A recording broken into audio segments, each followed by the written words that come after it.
in which class are you पूछा गया है ना केड़े क्लास में पढ़ी तो केड़े क्लास में आई केड़े दर्जे में आई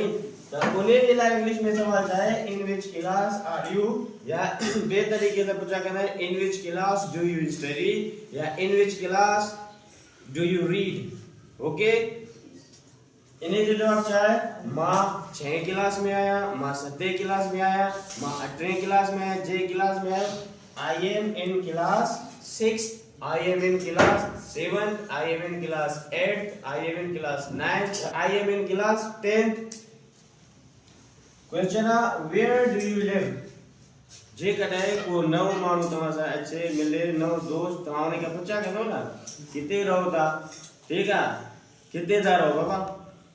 where do you live I live in village जिको कोट जो ना लो